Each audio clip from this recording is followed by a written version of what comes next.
It's romance. We're here for love, baby. We're here for love.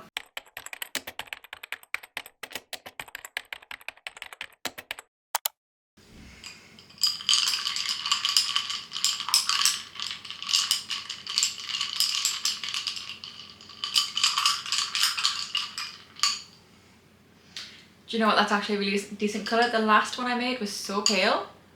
It's not even funny.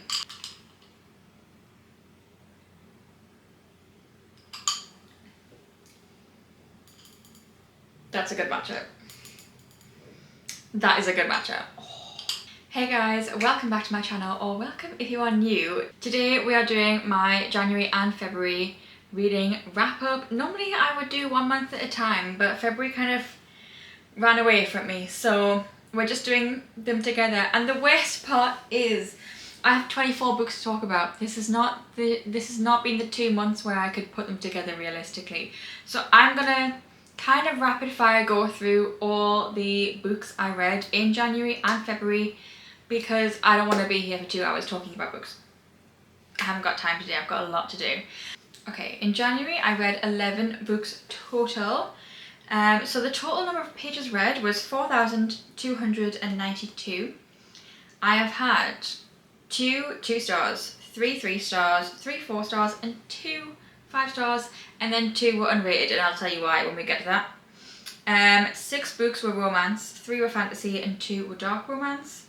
And we read in total 6 books on Kindle, not on Kindle Unlimited, 2 books on Kindle, 1 paperback, and 2 hardbacks. So let's get into what I started with. The 6 books I read on Kindle I now physically own, so let me just get them. So I did in fact read the Game Changers series in January. I basically bought this series twice because I had to buy it on Kindle to read it. And then the physical copies came out on the 20th of January, so I had to also have the physical trophies because I am going to be annotating, like rereading and annotating Heated Rivalry and The Long Game because Shin and Ilya. Yeah, so I never do this. I always read series in order, but you may have seen back in January I filmed a video that was trying to make sure that my first book of the year wasn't going to be a 5 stars, because the last couple of years my first book of the year has managed to be a 5 stars. And so I did start with Heated Rivalry and it was a 5 stars. Okay, spoiler for that video, but you've had like 6 weeks, babe. You should have read it by now. Watched it? You should have watched it by now.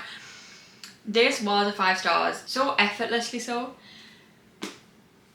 Shin and Ilya are basically my new personality. I have watched the show 6 times. The fact I've only read this once so far is actually a crime and a sin, and I do apologise. So yes, I did rate Heated Rivalry a 5 stars. I'm obsessed. Like, January cured my depression that I didn't even know I had because I thought I was just fatigued, and it turns out no, I actually was depressed. I'm just gonna squish forward a little bit because the sun is making me stripy. This is a very spicy series. If you have not heard of Heated Rivalry, 1, where have you been?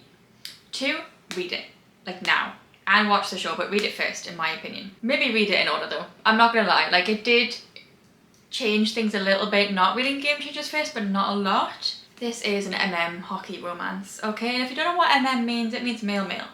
It means it's gay. And if you don't want to read that, just change your mind, because trust me, just read it. Just read romance. Gay, straight, lesbian, technically counts as gay, but you know what I mean? Just read it. It's romance. We're here for love, baby. We're here for love. Yeah, so then I went back and I read Game Changer, and then I read them in order. So Game Changer I rated a 4 stars. Tough Guy I also rated a 4 stars, and I happened to read this all in one day. This is the like shortest of them. Ryan and Fabian, love them so much. Then Common Goal, which I rated a 3.75. Then Role Model, which I also rated a 3.75. And then The Long Game, which is also 5 stars. But really, Heated Rivalry and The Long Game are like 6-star reads. Like, they are god tier, just perfect. Yeah, I'm obsessed with Shin and Ilya. I think my favourite couple aside from Shin and Ilya has got to be Ryan and Fabian, because they are just complete opposites attract. Fabian is so iconic. They knew each other as teenagers. Fabian's family were really big hockey people and they hosted like hockey players. I don't actually know why, but basically Ryan stayed with Fabian's family for a little while when he was a teenager, and they were really cute. Ryan has anxiety, even though he's this massive, manly, burly guy, but he has anxiety. And he is such a teddy bear secretly, and we just love Ryan. We love Fabian also. But these two felt the most like compatible, despite the fact they were such opposites. If we're gonna go back into order, Scott and Kip. I do really like them. Like I said, this was a 4 stars. So this is probably like the best book aside from Heated Rivalry in the Long Game. But I just felt it was very insta-lovey. Kip had moved into Scott's penthouse within like a week, and he was already starting to feel lonely and had lost the like allure of dating someone in secret by 2 months in. And I felt so bad for Kip. You could tell he just wanted to scream from the rooftops how much he loved Scott. But if after 2 months, when you should still be in that honeymoon exciting phase, even if you kept a secret, I don't know. Wasn't ideal. But they were really cute. Common goal, I really like Eric. So Eric is on Scott's team. And then Kyle is a bartender. He knows Kip. And it is an age gap, but I think Eric's like 40 or turning 40. And Kyle's in his like mid-20s. But aside from the fact that age gap was constantly mentioned by Eric, Kyle couldn't care less. He didn't think it was important, but Eric was really just kind of too focused on the fact there was an age gap. That was the only thing that made me think about the fact there's an age gap, because really on a maturity level, they really matched each other. And they did work quite well. There wasn't quite the chemistry there that I would have liked. So I think it was a little bit repetitive of Kyle being like, oh wait, does he like me? Because like I like him, I want to go for it. And then Eric being like, showing interest, and then being like, but no, because you're too young for me, you're too young. And it was just a bit repetitive in that sense, which has brought the rating down for me a little bit. Role model was my favourite in terms of plot, Heated Rivalry in the Long Game aside, but my least favourite in terms of couple, because I don't know what it was. I liked Troy, and I liked his character progression most of all. He was traded, but I can't remember where he was traded from. Toronto? I want to say he was traded from Toronto, which is like a really, like the guys on that team are just not nice, and he was being homophobic and just a typical jerk because all his teammates were. And he's kind of like, okay, I've been traded to Ottawa, this is my chance for maybe a little bit of a fresh start, pull away from all of that toxic stuff. Yeah, he gets a fresh start. He has a lot of character development, a lot of growth. The reason this book plot-wise was my favourite of the other couples is because this is the first book where the team actually felt like a family. Like every other hockey romance series I've read, whether it be the college team or like a professional team, the teams have always been like a full team of really good guys. They're all really close, and it's just been really heartwarming, and like the found family's been great. None of these books up until this point did I feel that way about the teams, but the Ottawa team is just beautiful. So I loved, like it was making me emotional how good this team was and how close they all were. So that was my favourite because of that. But yeah, romance, it felt lacking to me. I think Harris wasn't written like a love interest. He was written like your favourite side character. And I was kind of imagining him like Mitchell, is it Mitchell from, I have never read, but Modern Family? Never read, I've never watched Modern Family, but it reminded me of him. Like how he was described, that's all I was imagining. I was like, this is not sexy love interest guy, I'm sorry. That took me out of it as well. But this, yeah, it was really fun. The whole series has been really fun. The Long Game, I was crying one minute, laughing the next. Like this, I had every single emotion while reading this book. There were a couple times Shane pissed me off, I'm not gonna lie. But he did redeem himself. This book was like for the Ilya girls though. This is like Ilya's book. The mental health representation in this book was great because it was like, it wasn't trying to say love will solve everything, even your mental health issues. It was very much these mental health issues can exist alongside a beautiful love story that gives you so much happiness, but there's just other stuff going on in your brain, and I cannot wait for Unrivaled. You have no idea. I am obsessed. This whole series I read in 11 days, all 6 books in 11 days. I can't wait for season 2 of the series. I am a massive, just read it. Read the series, watch the show. Just everything, please. I love them. This book literally took me from the 3rd of January until the 1st of February to read. And I think because I read it after Heated Rivalry, I was waiting to get the other books. Then I decided just to buy them on Kindle. And I was just so in that world, like I was in a little bit of a reading slump for anything else, like nothing, I couldn't have read anything else. And I gave this a go because I thought maybe if I read something different that will help. But also I think the pacing of this just wasn't for me. But it's The Night Circus by Erin Morgenstern. I rated this a 3 stars. I really, really, really wanted to love this book, and unfortunately I didn't love it. I liked it, and when I was reading it I could enjoy it, but there was just something lacking in the plot to really grip me. And I think if I was picking it up while I was enjoying it, I couldn't sit and read it for a long period of time. And then the pacing was really weird. It like had these time skips and then point of view skips, and it was, yeah, this book takes place over like 15 years or maybe longer. I don't actually know exactly how long, but it's a long time that this book takes place over. It just, yeah, something about it didn't quite click for me, but I still did enjoy it, and I still recommend it for people who do like that more, not quite fairy tale, but just like whimsical, magical kind of read. Okay, then I read The Fucking Wrong Number on KU. I have rated this 2 stars because this was so cringe. It was so cringy. I've literally written down examples. First of all, this book is the epitome of, oh, I'm just so pretty that just everyone sexually harasses me. They just can't help it because I'm so gorgeous that I just can't help but be sexually harassed everywhere. Girl. It doesn't matter how you look if you're a woman, you're going to be sexually harassed at least once in your life. Like, let's not with that. Let's not with that, okay? It was gross. It was gross. And there was that it was entertaining at times. It wasn't a hard read. It was very easy to read. And because it was so wild, it made it entertaining. But she's like having a panic attack in one scene, and he starts singing Creep by Radiohead, and I was like, and like she wrote the lyrics down of which part of the song he was singing, and imagine you're just there like panic attacking away, you know, hyperventilating, you can't breathe properly, you're breathing but you can't breathe properly, and someone just goes, because I'm a creep, I'm a weirdo. No, that was awful. And then, oh my god, the cringiest scene. She was late to work because they had morning sex, and her boss was like wanting her, I don't know. They turn up late. She works as a doctor's surgery, and one of the doctors is there. He must like own it, I don't know. And like he sees her come in late, and Lincoln comes in with her.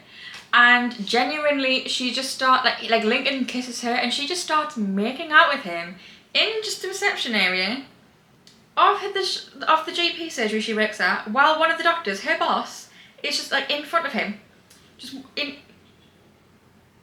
And it was a full-on, like, really aggressive make-out session with Moni. In front of your boss. I literally wanted to throw up because I work at a GP surgery, and my boss is one of the doctors. And if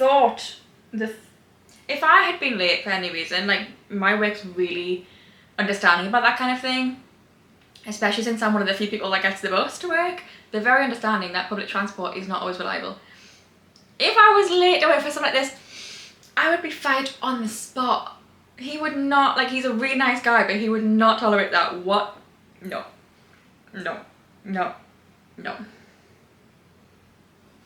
And then, so he does all these really weird, creepy things. Basically, it's like a stalker romance, but he's a famous hockey player, which makes no sense.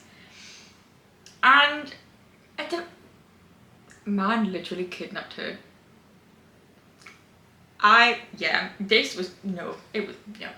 Just not for me. Not for me, unfortunately.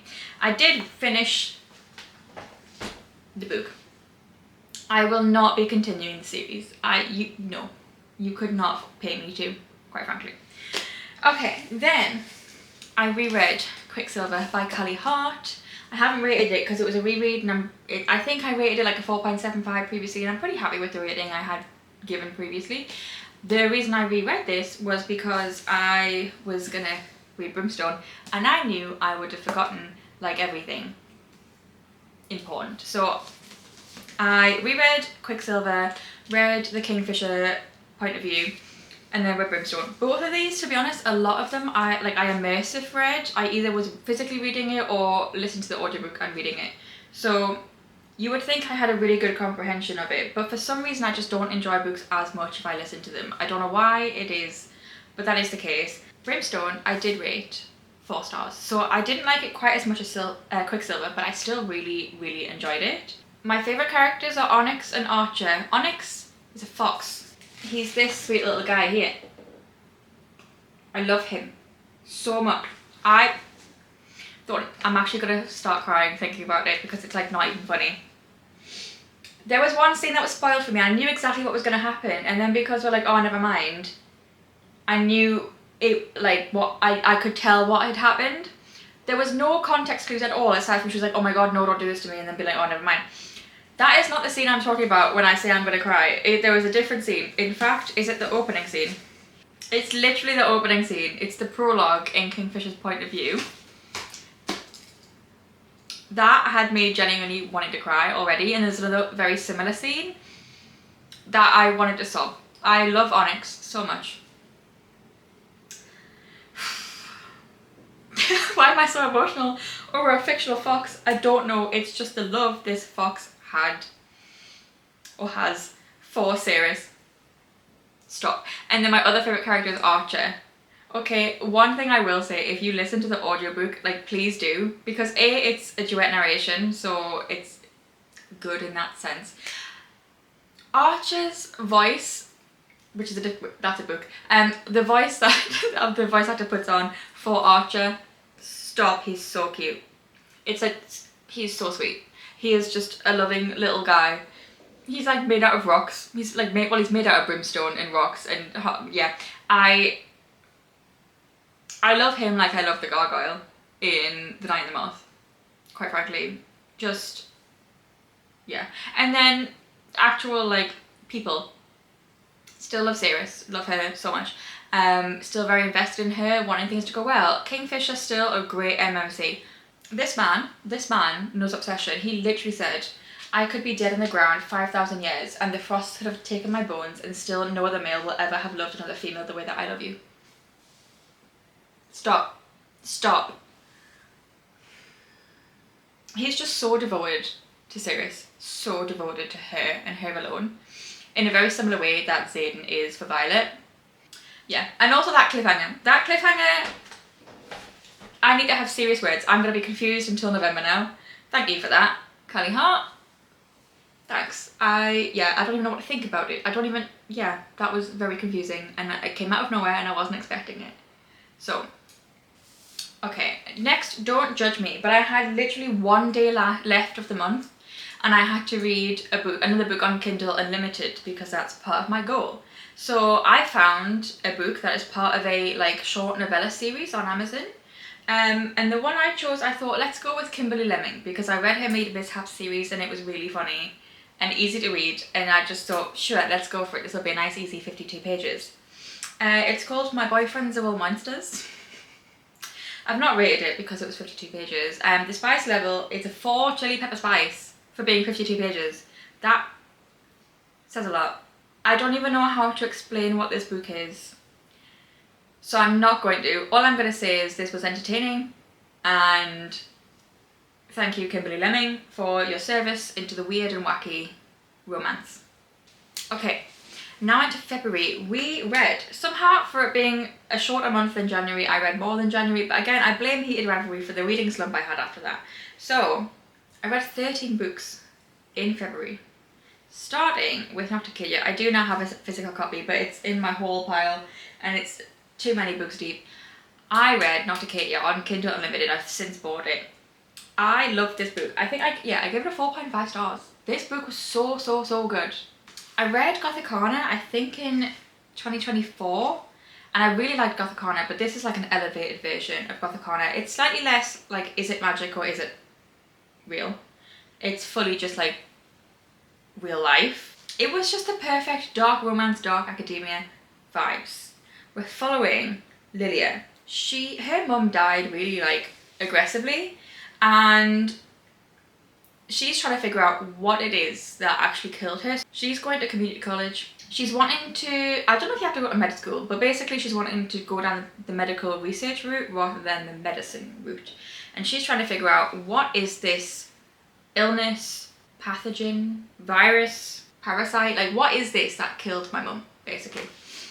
And she gets accepted to the Nocturcadia University, where they are mainly researching Noctisoma, which is this illness that her mum died of. At first it was a tiny little bit slow pacing wise, but once we got to the university I was like, okay, I'm in it, this is really interesting, this is really fun.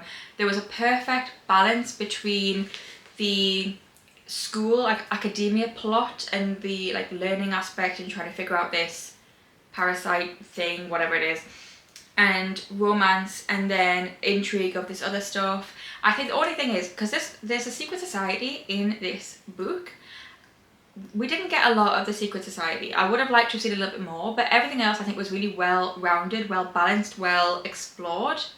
So nothing felt like it was rushed or glazed over, which was really good. But I mean, this book is nearly 600 pages, so I would hope it's not rushed or glazed over, honestly. And the last 20%, I literally stayed up late to finish reading this book on a school night, a work night. I never do that now because I need my sleep. I'm a sleepy girl. But I literally, nothing could have got me to put that book down. Nothing. Because it was so good. And then it was so creepy at some moments because there were these guys with plague masks, and Lilia was like, am I going mad or are these real people? And if there's one thing, like, I could imagine it like a movie when I read this scene. It's not like a spoiler, it's just like a very vague.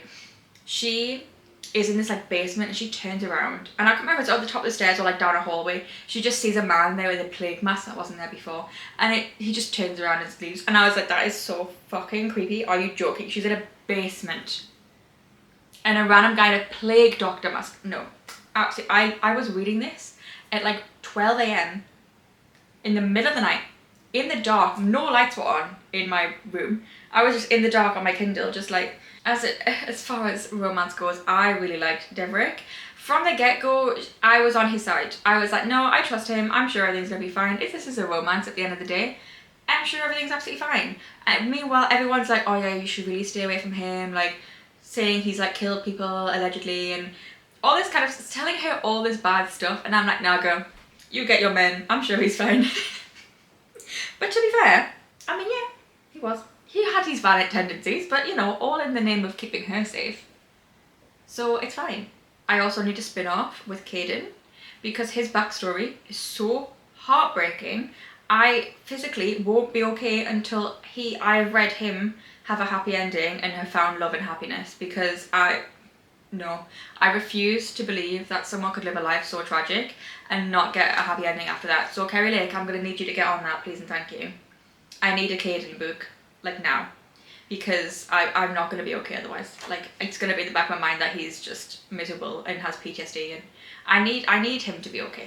Next, I read In a Jam by Kate Canterbury, and I gave this a 4.25. I have owned this book since 2023, and I was reading it and I was kicking myself for leaving it so long because this was so good. This is a small town romance. Basically, we have Shay. She is just being left at the altar. A few weeks later, she finds out that her, was it great-grandma? No, step-grandma died and left her farm. But the stipulation for her to get ownership of the farm is she has to be married.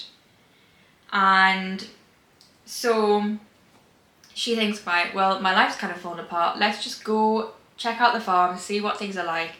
And the farm kind of next to hers is owned by someone she was friends with back when she was in school and went there. We love Noah. He is like your stereotypical buff, grizzly, grumpy man, but he's secretly a teddy bear and we love him. He has taken in his sister's daughter after something we won't go into happened in the family. And so he's looking after this little 6-year-old. His whole life now is like, how do I keep this kid safe and happy and alive, and how do I get her to stop swearing, because she swears like a sailor and it's not funny. It's hilarious though. And he's just doing his best. Meanwhile, obviously Shay comes back into town, who happens to be a teacher, and she's like, well, I'll help, because this kid is like slightly behind in school. She's like, well, I'll help keep it, like get things up to date, like try and get her to stop swearing, like after school, like everything will be fine. And they form like that, like a friendship again, and that friendship becomes more, and it's just, it's chef's kiss. Also, this man, every time he called Shay wife, he wasn't even like, oh, that's my wife. He would call her wife. He'd be like, oh, we need to do this, wife. We need to blah, blah, blah. Like, I loved it. It gave me a little serotonin boost every time he called her wife, because I just loved it. And I think he really enjoyed calling her wife, even though they were only married, so she could have the farm. And also, he's a little bit of a freaking bit. So a bonus again. I highly recommend. I didn't know this was a series though. There's 3 books, so I will be continuing. Highly recommend. This is also the perfect vibes for spring summer, because she kind of goes towards the end of summer. So it's perfect vibes. I did not read it at the right time of year, but I'm still really glad that I did finally read it. And then complete opposite vibes. This is perfect for winter. It's not even funny. This is so good. Again, I've been putting this off, not for any particular reason. It's just that I never ended up getting around to it. And I'm so glad I did read this book. I rate this a 4 stars. This is Forever Never by Lucy Score. I did rate this a 4 stars, and I am sticking by that, but as I was writing my review for this morning, I had forgotten I'd left myself a voice note of something that annoyed me. And next thing you know, I've got like a big paragraph of this one thing that annoyed me, and I'm still going to stick by my 4-star rating.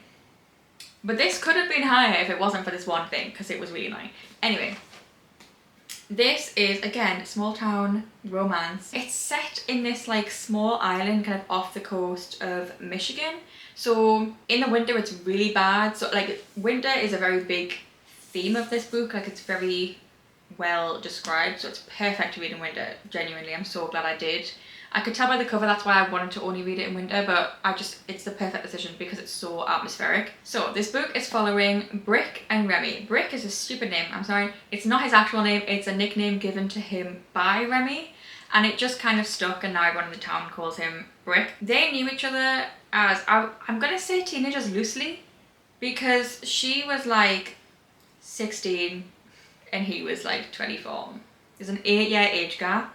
But it starts when she is very much underage. Nothing ever happens while she's underage, but she is very much like in love with him for like forever. And there's something there, I don't know. It's a little weird, we're gonna just brush past that because nothing happened and no outwardly bad thoughts really happened in either of their point of views. But Remy's returned to Mackinac Island is what it's called. She is 30 and she's got a broken arm, and she runs into Brick, and Brick's like, what happened to you? And she's being very secretive about why she's back in town, about what's happened, but clearly something is going on that's like with her. Brick is a member of the police department. Her mum is like the chief of police, he is one of the officers, and so he's kind of like needing to get to the bottom of it. He's like, I really care about Remy, but clearly something really serious is going on. This is not like her. She's had a full like personality switch. Like she was a very annoying character because she just really needed to grow up, but she did have that character development of maturity throughout the book. But when you see her when she's younger, I just want to shake her and say stop doing stupid things. So there is that like suspense. I love a like small town romance where there's like some sort of suspense plot in the background, or like a mystery. So I did really enjoy that part of it as well. The bit that annoyed me, this part in the story, she's 30, he is 38, and he is still like, no, like, we can't do anything. So it's a constant back and forward of her throwing herself at him, her making it very clear that she wants him, and him being like, no, we can't because of the age gap. I'm like, babe, you married her best friend who is the same age as her, so why is the age gap okay with her and then not with Remy? That makes no sense. Also, he's like, oh no, you'll run away from me if you find out what I want, like sexually. And then it turns out what he wants is like a little bit of rough sex and spanking. Like, I was expecting full-on Christian Grey out here, and then that's not what happened. I was like, babe, you need to grow up. If that's what you think is scary to women, you need to grow up. Like, please. And then when the spanking does finally happen, like, he like spanks her and he's like, this one is for making me wait for so long. I'm like, she wasn't making you wait. This girl has been throwing herself at you, not only just throughout the whole time she's been here since she came back, but since before then. Every time she came back for holidays, whatever, she would still be throwing herself at you. She made her desire of you very clear. You turned her down no less than 5 times, just in the couple of weeks that she was back. Like, you were constantly saying, no, we can't, it's no, like, we can't, we just shouldn't, we can't do that, because of his own, like, stupid logic. And you're like, no, that annoyed me so much. Like, and she would say, like, no, I want this, and he'd be like, no, but you don't want this. She's 30 and she's giving you very enthusiastic consent. Stop being a martyr. Stop. He really annoyed me for certain points. Once he did finally give in, I was like, oh my god, finally. And he was totally fine after that. It was just like the run up. It was the constant back and forth of her being like, I very much want you, and him being like, well, I very much want you, but we just can't. And then that was it. It was, yeah. But I did really enjoy it aside from that.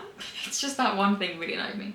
Okay, then I finished the Briar You series. So I read The Risk, The Play and The Dare.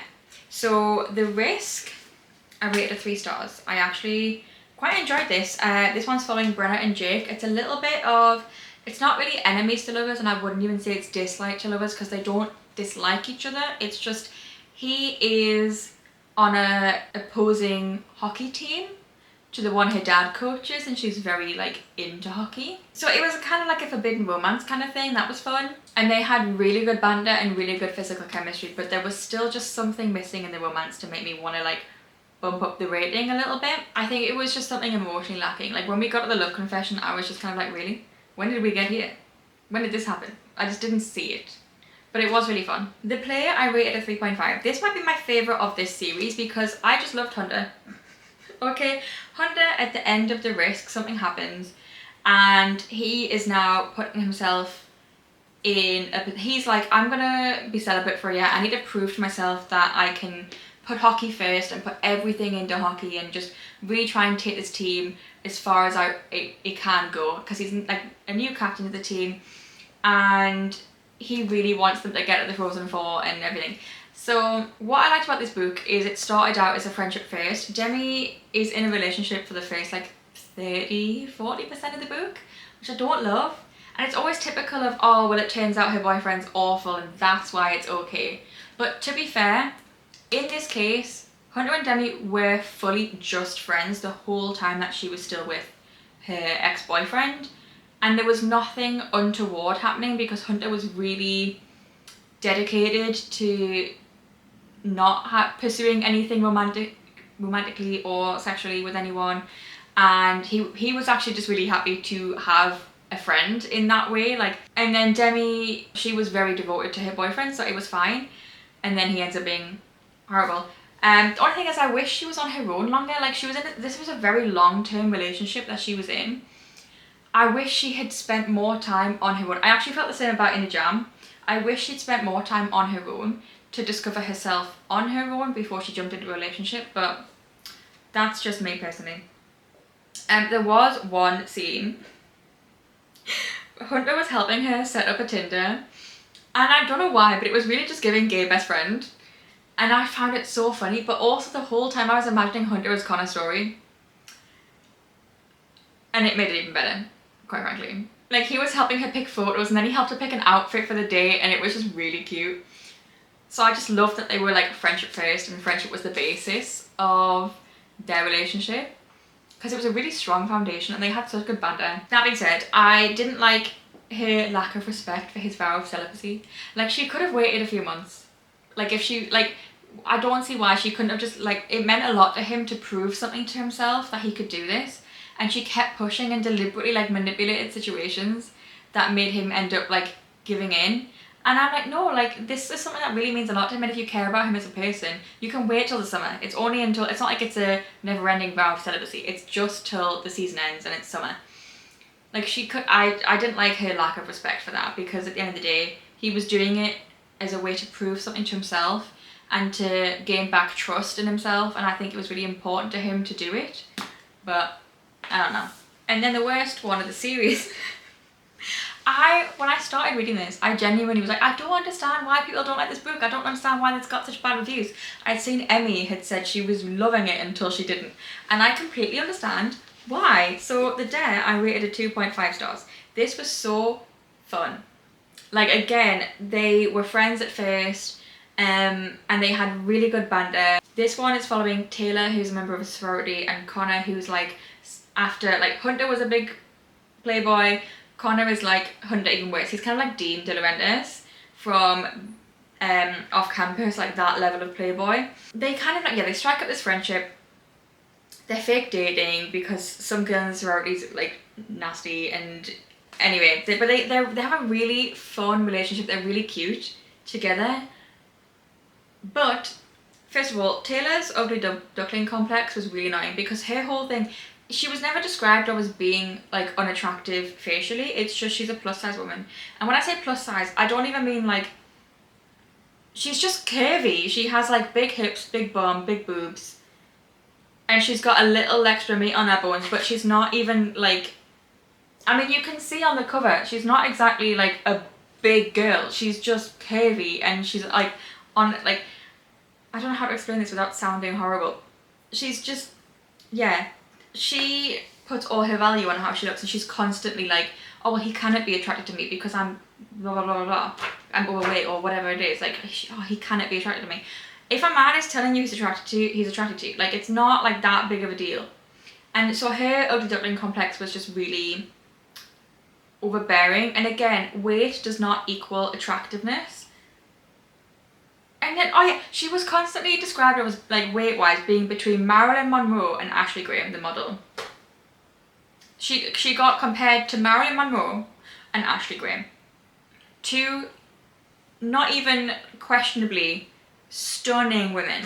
It just made no sense to me. And again, Marilyn Monroe is not plus size. Yeah, it left a bad taste in my mouth because I didn't like how much how much weight was kind of put on her looks. Both internally for herself. I've just realised I've got a massive stripe across my face.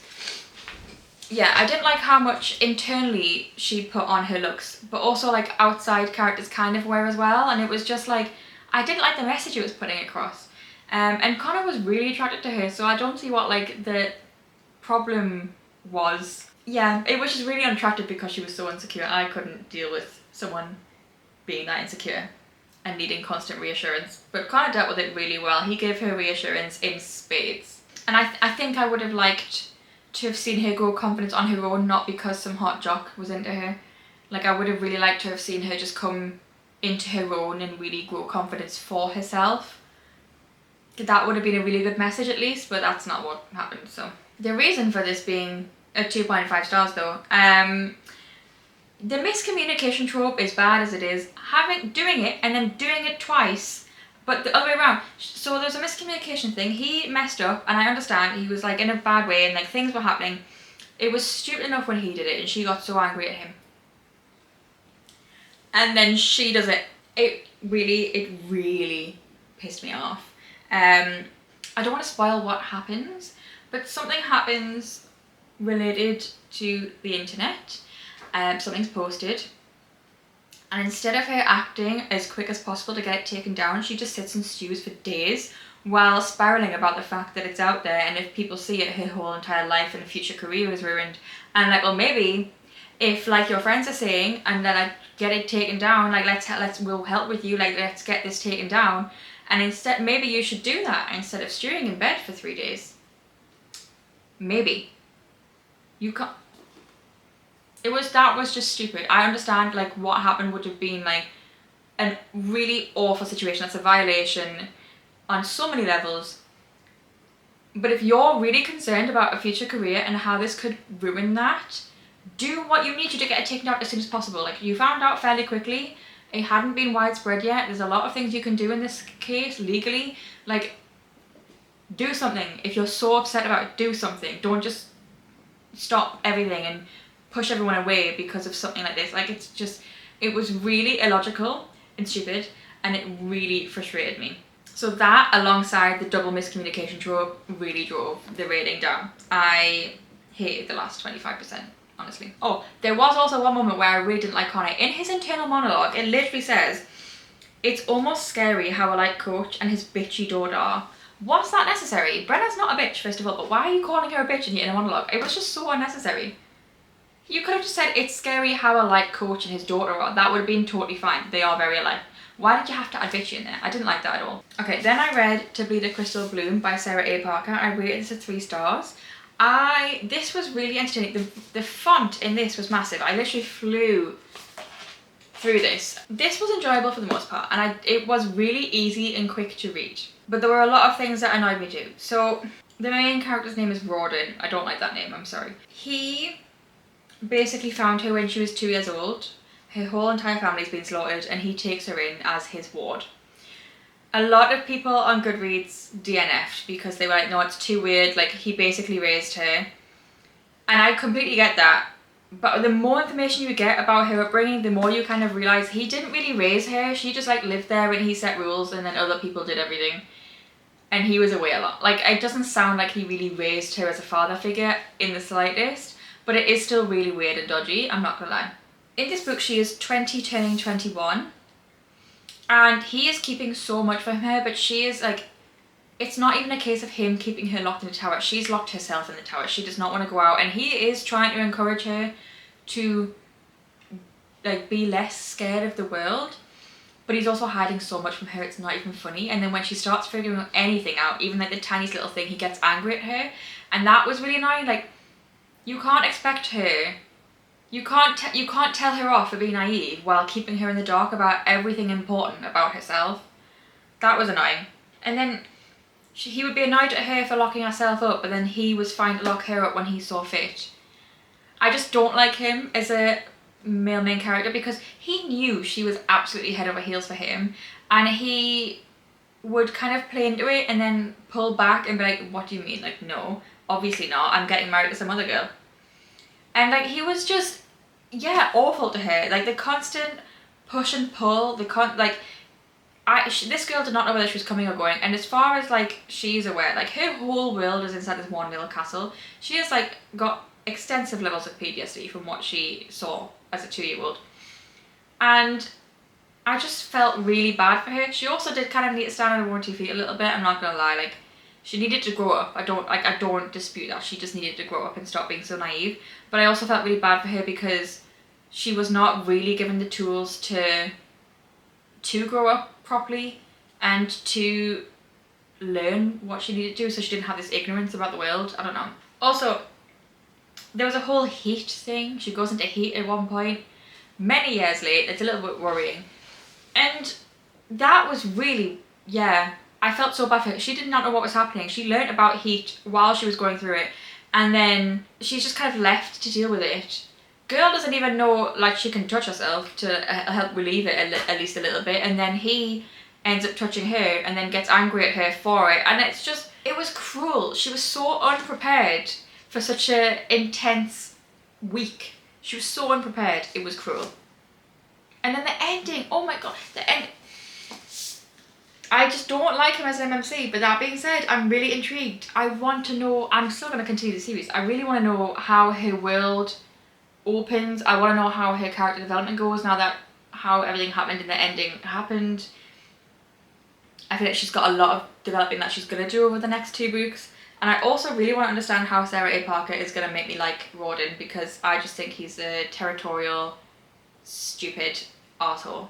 Then I did a 24-hour readathon. So the first book I read was Crossed by Emily McIntyre. This one I've rated 2.75. It was entertaining. It was really easy to read. But while I love a priest romance, don't get me wrong, I love the priest in Fleabag. This was a killing, like a murderer priest, but he was killing in the name of God. Like, God's told me I need to kill these people. God did not tell you anything, babe. God did not tell you anything to kill these people. And he's like, oh, I have to kill them to rid them of their demons. And as I said in my readathon, I'm fairly sure if you don't atone for your sins in life, if your life is suddenly cut short, you're stuck in hell. You haven't atoned. So really all he did was damn people. to hell for eternity. So I just didn't like that he wasn't doing things for himself. I like a man that owns his psychotic murdering tendencies, and he didn't do that. So that being said, they ended up being as crazy as each other. And also the audiobook, not good. He just didn't do a French accent properly. This is a man who is French and has moved to America, but he is French, and he just barely had a French accent. It was not a sexy MMC voice. As a voice actor, he'd be good at loads of different roles. Like, I could imagine in like different roles, just not leading man, in my opinion. Then I read Slay the Vampire Conqueror by Cosy Broadbent. This one I rated at 4.5 stars. This was so good. Again, this was really easy to binge. It was like my second book of the day, and I was getting very sleepy, and the writing is really small in comparison to Crossed, but this was just so good. So we're following, I think it's Selena, but it's like Syline. So like Selena, I don't know. And Atreus. Atreus is Septimus's cousin. They're from the House of Blood. And Selena she's like, I would say it's a cult, but she's like a member of the Arachesin. It's basically a cult. They take children's eyesight in the name of being able to service their goddess when they are so young that they don't know the consequences of their actions really, and then they indoctrinate them into thinking how they want them to think. So she's kind of been part of a cult. It's a little bit of like an enemies to lovers, because she is tasked to infiltrate Atreus's ranks in order to then later on kill him. Honestly, this was so action-packed. This was really had me hooked from the get-go. Like, it was so action-packed. Not a single minute of time in this was wasted. So much happened, but none of it felt glazed over or rushed. It was really good, and I loved Atreus. I actually really did. I do still feel funny about Septimus, so I don't know. Okay, my camera overheated and I can't remember where I was. I know I was talking about Slaying the Vampire Conqueror. Can't remember what I was saying. Was I talking about Atreus? I don't know. Listen, I like Atreus, but the fact that Septimus is his cousin, I don't know. I don't like Septimus, but he's meant to be the next duology, so I don't know. But I did really like Atreus. He is like, it's weird because he's conquering the human lands, and while, yeah, he's a conqueror, so like naturally you'd be like, that's not a good person, but he's only killing the already quite corrupt rulers of the human lands, and actually he's like got quite a strong moral compass of not wanting any civilians and innocents to get caught in the crossfire. So he's not killing unnecessarily, he's not killing just because he finds it fun. He's very much like protect innocent lives and just kill the leaders, which, let's be real, they're not innocent people. So yeah, and also this is a very slow burn romance. They kind of start out as they don't really like each other, don't fully trust each other, but over time like things kind of develop quite slowly, a little bit of friendship forms, and then it starts getting romantic. So it is quite a slow burn. This was just really good. I thoroughly enjoyed it. Then I read Juniper Hill by Daphne Perry. I rated this a 4.5 stars. And their communication.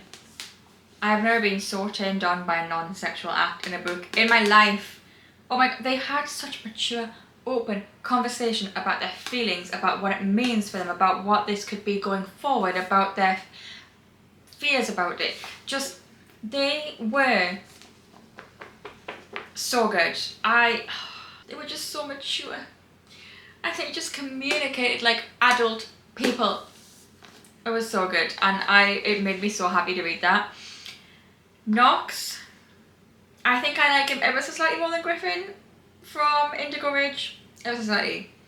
I just love this family as a whole, to be honest. Knox is a chef at the restaurant, and Memphis is new to town. She's a new mother, single mother with a 2-month-old baby, and she's basically leaving behind her rich, very toxic family in order to provide a better, more happy life for her son.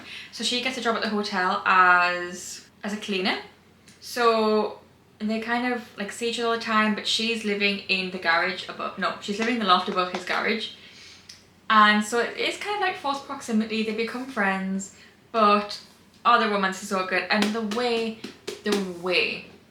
Knox just shows up for this little baby boy and claims this baby boy is his, even though he is not even slightly biologically his. He kept making me want to cry because as far as as far as I see it, Memphis is an incredibly strong, incredibly brave woman. She's a first-time mum. Her baby is only 2 months old and she's doing it on her own in order to provide a better, happier life for her baby. And she's so brave and so strong throughout the whole of this. And she just deserves someone to be there for both of them and to feel safe and secure. And I just love that she got that. And she deserves, you know what, as well, it's not even just a partner that she gets, it's the whole family package. The whole Eden family are so close. They care about each other so much. They treat each other so well. And she's never had that from her own family. And she just deserves that so much.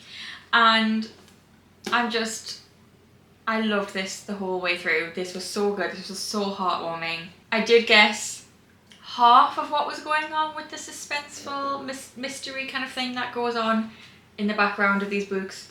I'd seen One Tree Hill. I could see where it was going, okay? But I still really enjoyed it, despite guessing that. I've only guessed half of it, so. And then straight after I went on to read Garnet Flat, I had a little look on Goodreads this morning at the reviews for this, and on the whole, like it's like a 3 point something, it's not too bad, but it just kept showing me 1-star and 2-star reviews because, okay, I did rate it a 3.5 because it was so easy to read. I love this family, I love this small town, Quincy, and the atmosphere, I loved all of that, and I really liked Talia as a character as well. So my overall enjoyment, it was decent, but if I was Talia, you could not catch me forgiving Foster, ever.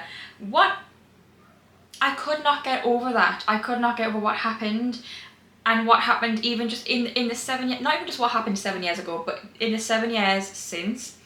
I would not be able to get over that. I wouldn't, and I just couldn't. I could maybe forgive, but I wouldn't be able to put myself in a romantic situation again with him. And yet he was very much like, no, like I'll get her to hear me out and like she will forgive me. Like he, in his mind, there was no other scenario other than her forgiving him. And I'm like, you're really giving yourself far too much credit. You don't deserve it. You made terrible choices. You were young and stupid.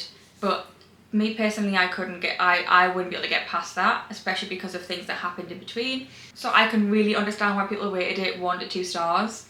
But my overall enjoyment of the series and how easy these are to read and how fun, and like there were their sweet moments, and he really did try to grovel and he tried to make up for it. It's just the overall scenario, it's not something I could come back from, but each their own. And then after that I read Fairy Tale by Veronica Lancet. This one I rated 4 stars. Okay, at first I really didn't like the writing style of this book, and I don't know if it's just I got used to it and it was fine, or if the writing style changed partway through, because then it was only at first that it bothered me. It just felt like it was written when it was set, in a way that it felt like a Nancy Drew book. And there's nothing wrong with Nancy Drew books in the slightest, it's just that's not a writing style I typically get on with. Because it's set in like the 50s or something, I want to say. And it just felt like it was written in the 50s, I don't know. The book you start with, genre-wise, is not the same genre as what you finish with. Like at first it feels a bit like a thriller, a little bit like a horror, like it's a really strange book at first, and then it just goes straight to being fantasy. Like at the end it's more of a fantasy book, at the beginning it's more of like a thriller / horror in some places, like it's a little bit scary, not scary, but like for what's happening. So it's weird, it goes through so much, and like on Kindle this says it's 545 pages. I'm sorry, it's not. I think it's meant to, like the physical book is like 700 plus pages. This is a very heavy book. A lot happens in it. And some parts really did drag, but my overall enjoyment, like I did really enjoy the book. But I did not like the love interest until the very end of the book. I felt Caleb, there's kind of multiple love interests. It's hard to describe how, I don't know how to describe it. I will just describe it as multiple love interests. Caleb was creepy and obsessive, and not in a good way. Not in a good way in the slightest. Something about him really set me on edge, and I was like, I don't like how intense you are. When it's different if someone's intense and the other person's receptive to it. That's absolutely fine. It reads well and you can enjoy that and you can think, yeah, they work well together. But he was really intense and she was like, yeah, I do like him. But she also didn't seem that keen on him. I don't know what it was. In her head, she was like, oh, but I just do have this connection to him. But it didn't read that way. It felt like he was really intense and she just wasn't there. So it made him really kind of creepy and weird. And then you've got Eamon. And Eamon, again, really intense. And like there's the reciprocation there. But I don't know what it was, but Eamon made me really kind of uncomfortable at first. There was something about him that just, again, set me on edge. I was like, something's not right with this guy. But then towards the end, I liked Eamon once you saw everything that happened really, like, in the beginning. And if you've read it, you know what I mean. That Eamon, I liked that Eamon in the beginning. And then when you see everything going forward, then I'm like, okay, yeah, that's fine. And then when you get to the now, after finding out everything from the beginning, I'm like, okay, now I like Eamon. But when you're first reading, like in the story, as you're reading it earlier on in the book, it's the physical book itself, I didn't like him. But when you go back in time, that Eamon I really liked, and then when we're back to present day towards the end of the book, that Eamon I really liked. It was really weird, but so it was weird because I ended up liking him, but I started out feeling really quite uncomfortable by him. Overall, I did really enjoy reading it. It's very different from anything I've ever read before. It's a full experience. I don't really understand what people mean by I just didn't know what was going on. I just had like until the very end. Like, yeah, obviously it's not like a straightforward book. It's not a straightforward plot or storyline. But I didn't feel like I was lost. I didn't feel like I was confused. It was very much, I knew I didn't have all the information. I knew there was a lot we had to learn. So I was just enjoying learning bits as we went and just enjoying the story for what I did know, and I never felt lost or confused. I don't know how people have worded it when I've seen people talk about it before. Feels like that way, but I don't see why you'd be lost. Like, you're very clearly not meant to know what's going on. There's very clearly like secrets you need to learn throughout the course of the book. So I didn't, like, the fact that I didn't know what was going on isn't a put off factor for me, because it was obvious why. You're meant to be questioning things. You're meant to be learning secrets throughout the story. That's the whole point of the story. So, but like the bits that we did get, I never felt confused or lost or anything. But it did drag in a couple of parts, I'm not gonna lie. I feel like it could have been shorter. Some parts were like, I don't know, they just didn't feel like they went as quick. It was a little bit harder to read, but I do recommend if you like a darker, more suspenseful read.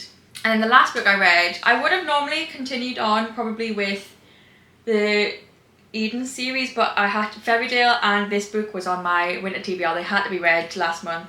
So I read The Songbird and the Heartstone by Chris Broadbent. I've rated this to 3 stars, and I think I couldn't concentrate when I was reading it. I don't know why. I think I just wasn't in the right headspace when I started it, and I think that has impacted negatively my overall rating and my comprehension of the book. I feel like I actually don't know what happened in this book. That being said, I don't understand why people didn't like the characters or didn't feel connected to the characters. I loved Misha. I feel like we got a lot of extra information about Misha. I feel like we really can understand more about her in a monologue, more about things she's been through and how she is the way she is now, and this internal, like, she's not quite in her head accepted the fact that she was groomed by a god when she was like 6 years old. And it's not spoken about because I don't think some criticism of the book I saw on Goodreads was people saying like there's no discussion about the fact she was groomed by a god when she was 6 years old. I think that's because in her mind she's not really accepted that part yet, because she's still, in this book, she's still craving that love and acceptance from Atroxus. I think that's how you pronounce it. I don't actually know. She still wants his love. She still wants... Oh, my lights died. Well, it's fine. Yeah, and so that's why I don't think that's explored. But I loved Misha, and I think she was well explored as a character. And I love Asar. A lot of people are like, oh, he's a bit like forgettable. This man is like, it happens quite early on, but you can see little crumbs of him, because you're only in her point of view until the very last chapter. In her point of view, you can see little crumbs where he's starting to care, and they really just build up this really cute friendship while they're on this, like, they're traveling, they're going down the descent in like hell essentially. And this book really gave me Bleach vibes. the end fight scene in the Ash and the Star-Kissed King was really giving me like a Bleach fight scene kind of vibe. And this, I felt like I was in Hueco Mundo, which is like the hollow world in Bleach. Like, I know it's not Hueco Mundo in the slightest, but just ways parts of it were described, it felt like that. So I just get a really strong Bleach vibe, like the anime, from a few of these books now. Yeah, the world building was really good, and I liked the like mission we're on. Just something was lacking for me. I think it was dragged in some places. I don't know. My concentration wasn't great, and I feel like it did negatively impact my reading of the book. I'm currently reading the next one, which I've forgotten what it's called, The Fall and the Kiss of Dusk, and I feel like I'm still having the same problem, but I'm trying. I'll keep going with it. But so yes, I feel like my headspace and like my brain function has negatively impacted my enjoyment and my comprehension of The Songbird and the Heartstone, and I'm feeling it a little bit at the moment with The Falling and the Kiss of Dusk, but we're just going with it. Everything's fine. Anyway, I also forgot, I did give you the stats for January. My February stats, total pages read was 5,830. I had 2 2-stars, 5 3-stars, and 6 4-stars, 2 Kindle reads, 8 paperback reads, and 3 hardback. 2 were dark romance, 7 were romance, and 4 were fantasy. So honestly, so far, I have had a really good start this year. This is 24 books read already, and I'm quite happy with the progress I've made currently on like my physical TBR. There's quite a few boxes filled in black there. Same as my series tracker. I feel like we're doing not too bad. We're definitely well over track to read 80 books this year, so that's good. That being said, March currently, it is the 7th as I'm filming this and I haven't even finished one book yet, so good job, we've got a head start from January, February. But yeah, it's looking like it's going to be a good reading year. So yes, that being said, I hope you enjoyed this video. It's probably a very long one and I do apologise. We're going to not do this again, hopefully. If you enjoyed, press the like button, subscribe down below if you haven't already, and I will see you in the next video. Bye.